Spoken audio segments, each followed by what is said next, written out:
qu'est-ce que la loi Laglaise? La loi Laglaise propose que l'État soit donc propriétaire du terrain que vous achetez. Alors, vous avez aussi le droit de propriété, cependant, sur une portion du terrain, vous allez payer un bail à l'État. Si vous ne payez pas, si vous refusez, chaque année, le pourcentage de surface du terrain augmente au profit de l'État et à votre déficit, jusqu'à ce que la parcelle soit entièrement consommée par l'État. Auquel cas, vous serez obligé de verser l'entièreté de la location via un bail emphytéotique. Mais vous avez la propriété, qui devient donc de l'usufruit, honnêtement. Pas belle la vie. À qui appartiennent toutes ces têtes?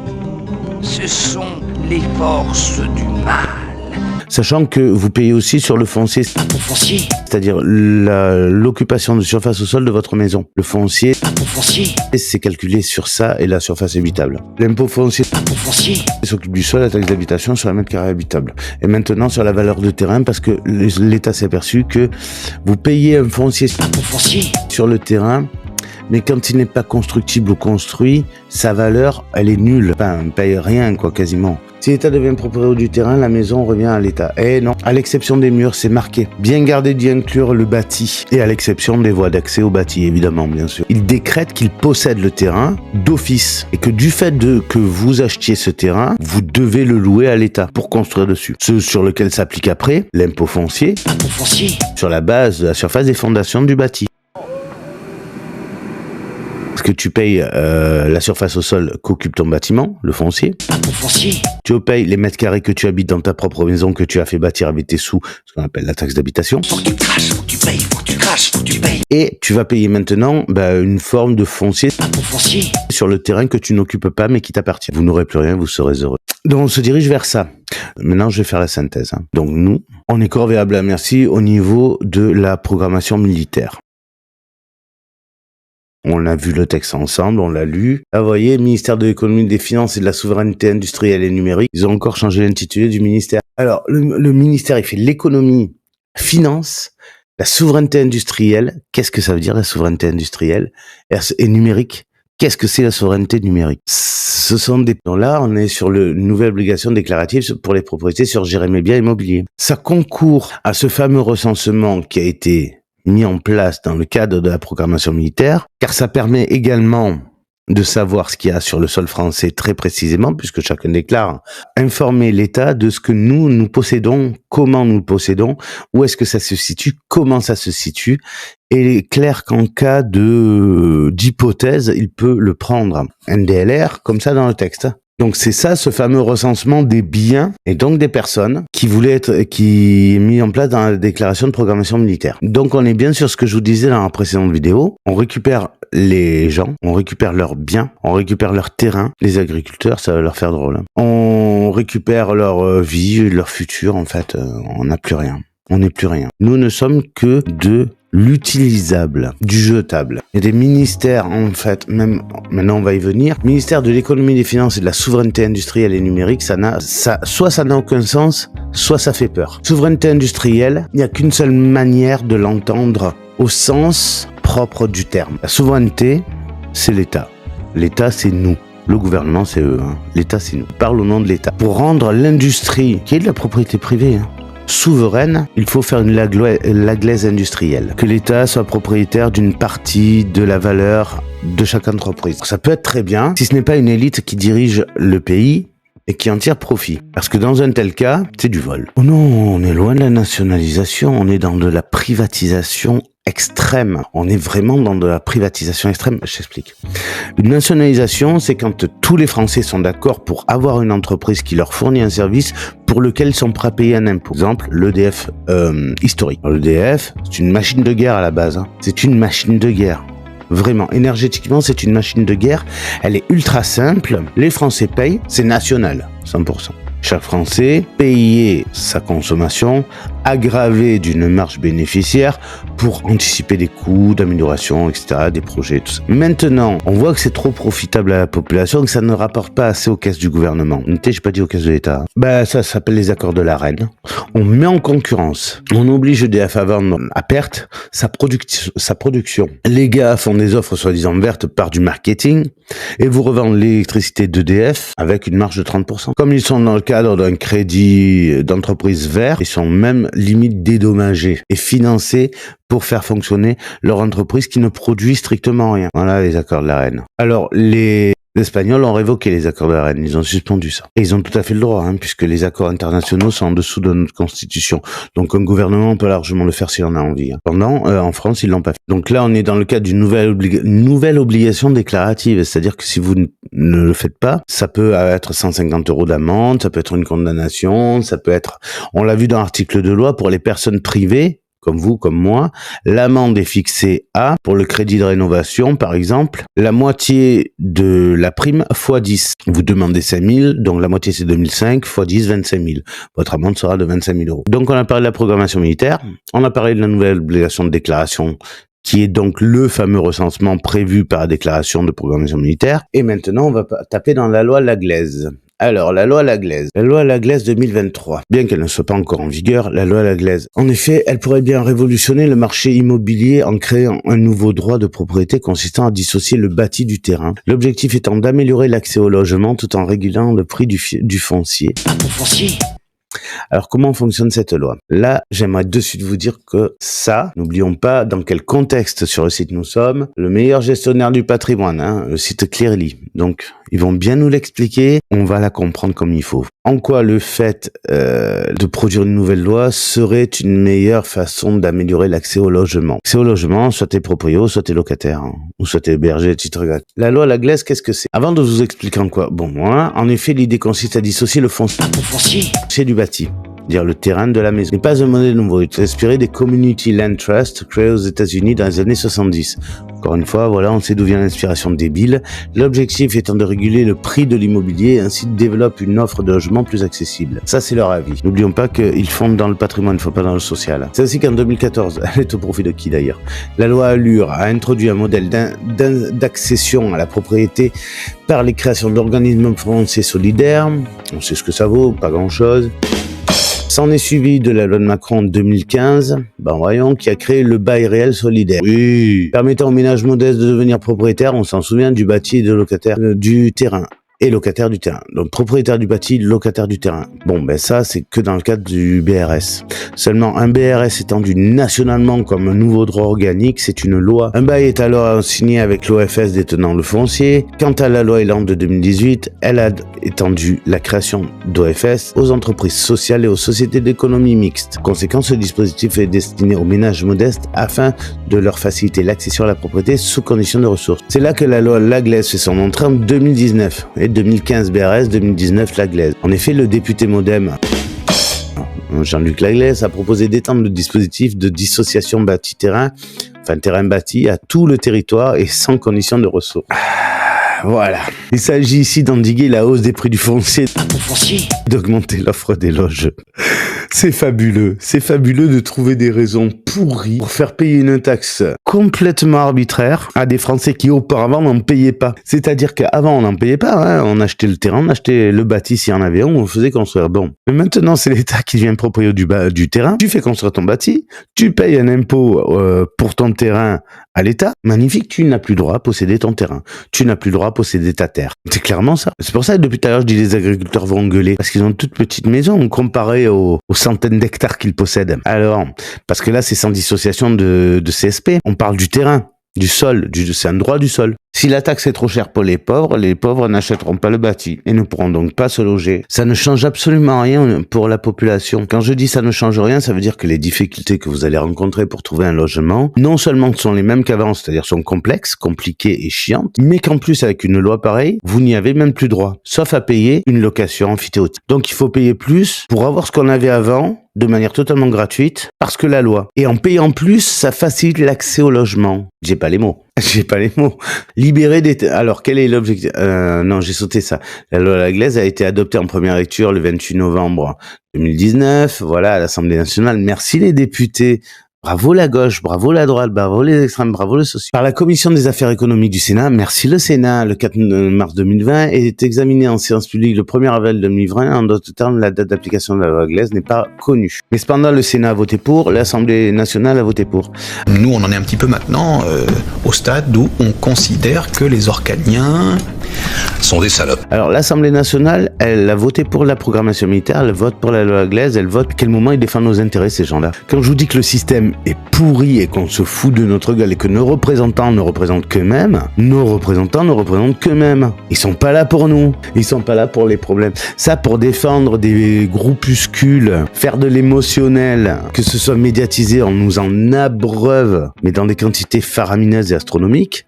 Quand il s'agit de textes qui nous privent de droits fondamentaux comme posséder terre, vous en avez entendu parler dans les médias, vous? Quasiment pas. Il y a eu un petit encart où j'étais au 13h. Alors moi, j'aimerais bien qu'on m'explique qui, justement, vienne nous expliquer ça dans des émissions politiques sérieuses. Qui en a parlé? Ça n'a pas fait un tollé. Naël, ça fait un tollé. Bon, alors que ça regarde à la limite que la famille, hein, j'ai envie de dire. Par contre, les textes fondateurs qui édifient la loi et qui sont votés en scred par nos députés qui sont censés nous défendre, à quel moment ils nous défendent quand ils nous font payer plus de taxes, ces connards? Finalement, j'ai envie de dire que l'ennemi public numéro 1 de l'État, c'est le gouvernement. Et quand on parle de gouvernement, faut pas oublier une notion, c'est que l'Assemblée nationale, c'est le gouvernement. Ils votent les lois. Le Sénat, c'est le gouvernement. Il vote les lois. Les ministres sont chargés de la mise en application. Alors, à l'Assemblée, ça se chicane, mais c'est normal, c'est filmé, c'est du spectacle. N'empêche que dans le cadre de l'isolation du vote, ils le votent tous. La preuve, ça passe. Donc, je veux bien que durant le premier mandat Macron, ils aient eu la majorité absolue au niveau de l'Assemblée, qu'ils aient fait passer des textes de loi aberrants, qu'il y ait bien eu de l'opposition, mais insuffisante. Donc, moi, je pose la question, pourquoi n'y a-t-il pas, justement, un nombre de places fixes par groupement parlementaire, histoire d'équilibrer les débats? Là, ça veut juste dire qu'à l'Assemblée nationale, à l'heure actuelle, le plus fort, le plus nombreux a raison. Ben non, il n'y a pas de discussion à partir du moment où un groupe a la majorité. Je veux dire, il écrase tout le monde, il fait passer ce qu'il veut, tout le monde peut gueuler. Alors certes, ils ont gueulé, mais en fait, le système ne leur permet pas de faire fonctionner cette opposition. Ah ouais, de programmation militaire, je suis désolé, ils ont été que 60 à voter contre, hein, sur 577. J'omets les absents. Il y en avait 383 face à 62. Ça va, la majorité, il n'y avait pas que LREM. Hein. Donc la loi à la glaise, elle n'est pas encore adoptée, il n'y a pas de date de validation. Quel est l'objectif de cette loi selon Claire Lille, le meilleur gestionnaire de patrimoine? Selon lui. Libérer des terrains, réduire le prix du foncier. Impôt foncier. Oui, tu réduis le prix du foncier. Impôt foncier. Mais tu payes une taxe amphithéotique à l'État. Donc finalement, est-ce que ça réduit le foncier? Impôt foncier. Ben, c'est comme le chômage, en fait. Oh, ben, on a réduit le chômage, mais on regarde que la case A, hein. La B, la C, on a tout. Non, s'il vous plaît. N'en parlez pas. Non, ça réduit, hein. Oui, en fait, ça fait 4 fois plus avec les deux autres, mais sinon ça va. Augmenter le taux de construction. Quel est l'artifice qui permet de le faire? Attirer des investisseurs locatifs. Oui, bien souvent, donc, des entreprises privées qui sont en dehors du territoire et du giron de la France, qui n'y payent donc pas d'impôts. Ça va attirer du monde, ça, oui, ça c'est sûr. Limiter la spéculation foncière. Non, l'État est partie prenante. Donc d'après son constat, Jean-Luc Laglaise estime, il estime pour 68 millions de Français les textes qui font mal à la France. Mais carrément. Monsieur Laglaise, Jean-Luc, du Modem, estime, grâce à lui, nous avons une estimation, pour 68 millions de Français. L'avis de ce monsieur, on n'a plus besoin de gouvernement, on a besoin que de l'avis de ce monsieur, hein, puisque la loi a été faite par rapport à son avis à lui. Donc il est seul, hein. Est-ce qu'on nous a consulté? Non. Est-ce qu'on a consulté d'autres personnes? Non. Le projet plaisait à la majorité présidentielle, le projet est voté. Enfin, qui c'est qui a appelé à voter Macron? Qui? Voilà. Allez vous faire enculer. Voilà.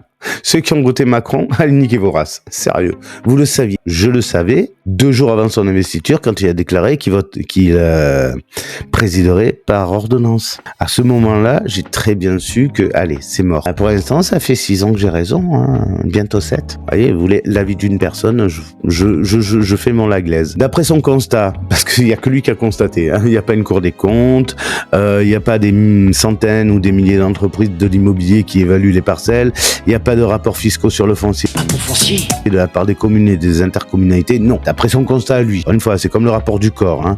On choisit l'hypothèse qui nous arrange, hein, pour dramatiser, pour faire... Jean-Luc Laglaise estime que grâce à ce dispositif, la baisse des prix de vente en zone tendue sera comprise entre 20 et 40%. Alors, la question donc que je me pose, c'est quelle est la superficie des zones tendues immobilières? Superficie des zones tendues immobilière 2023. Parfait. Alors, zone tendue, quelles sont les villes concernées? Alors, ce sont des zones urbaines continues de plus de 50 000 habitants, présentant un déséquilibre important entre l'offre de demande et le logement. D'accord, ouais, ok.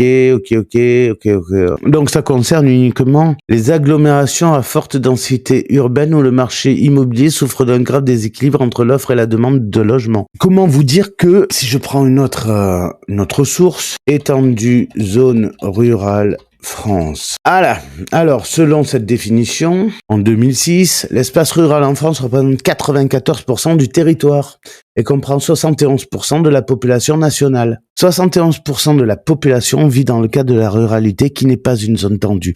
On va imposer 71% de la population à cause de la loi Laglaise. Source: l'Observatoire du développement rural, dont la loi Laglaise ne s'intéresse qu'à des grandes métropoles, Paris, Lyon, Marseille, de ces grands centres urbains historiquement, on va imposer 94% du territoire en plus et 71% de la population nationale. Dans les grandes villes, alors moi j'étais gentil, je disais il n'y avait pas 71%, il y avait 65% de la population rurale. Donc l'avis de monsieur Laglaise, comment vous dire en des mots simples? Nom de Dieu, de putain de bordel de merde, de saloperie, de connard, d'enculé de ta mère. En outre, ce projet de loi veut mettre fin à la vente par adjudication. Autrement dit, il s'agit de la vente aux enchères, c'est spécifié juste dessous, par l'État et les collectivités locales dans les zones tendues. En effet, ces opérations rentables pour l'État entraînaient une augmentation du coût de foncier dans ces zones. Ce n'est pas expliqué en quoi. En quoi le fait de vendre aux enchères, ça a entraîné une augmentation du coût de foncier de ces zones. S'il y a plus d'habitants qui achètent, c'est normal que la masse de l'impôt foncier augmente. Il y a plus de monde pour le payer. Mais c'est bien, ça participe au financement de notre État. Donc c'est bien. Si le prix maintenant du foncier augmente, ça concerne que la commune ou l'intercommunalité, ça c'est pas pareil. Encore que ça participera au financement des infrastructures à l'échelle du local, ne serait-ce que les routes communales, ou l'amélioration des bourgs, mais dans le dispositif Laglaise, ça participe à ça. Sauf que non. Par ailleurs, pour mener à bien ces projets, la loi Laglaise prévoit la création d'observatoires locaux du foncier permettant d'étudier l'évolution des prix dans les zones tendues. Oui, ça s'appelle les mairies généralement. Quel est l'intérêt de recréer des mairies ou des communautés de communes? Elles s'occupent déjà de ça. De plus, avant, on avait des impôts locaux qui étaient perçus par administration à l'échelle du local, les antennes qu'on avait dans nos villages, dans nos quartiers. L'État les a supprimés et on te parle de décentralisation. La création de fonds pour la dépollution permettant de financer la reconversion des friches urbaines et industrielles. L'objectif étant d'augmenter l'offre de terrain et par conséquent de favoriser la baisse des prix. D'accord, mais les friches urbaines dans le cadre de la ruralité, elles se trouvent où? Ça aussi, j'aimerais bien que on l'explique. Les friches urbaines se situent où dans le cadre de la ruralité représentant 71% de la population? Donc à un moment donné, quelle est la réalité objective du rapport de monsieur Laglaise? Et le Sénat et les députés ont voté ça déjà en première lecture. Je vous rappellerai pas la vidéo de Y penser sur pi égale 3,2. Si vous l'avez pas vue, allez la voir, c'est exactement le même phénomène. Exactement le même phénomène. Et je donnerai la même réponse que le chercheur a donné à ces Américains. Je ne collectionne pas les débiles. Pour moi, cette loi est complètement débile parce que, elle n'est pas sourcée, elle ne repose que sur le constat d'une seule personne. Constat, on sait pas d'où il vient, il constate que on a une Cour des comptes, on a des communautés de communes, on a des intercommunalités en plus de ça, on a des départements, des présidences de départements, présidences de régions. Non, en fait, si la loi passe, c'est que ça arrange la Macronie. Point. Dans le décret numéro 2022, on va aller le voir, le décret numéro 2022, allez, hop. Alors, c'est un décret, donc c'est décrété. Alors, public concerné, État, collectivités territoriales et leurs groupements, établissements publics fonciers, agences d'urbanisme, acteurs du secteur de l'habitat et du logement. Objet, modalité d'application, 3 de l'article L302 du Code de construction et de l'habitation, entre en vigueur, le texte entre en vigueur le lendemain de sa publication. Dans le cadre...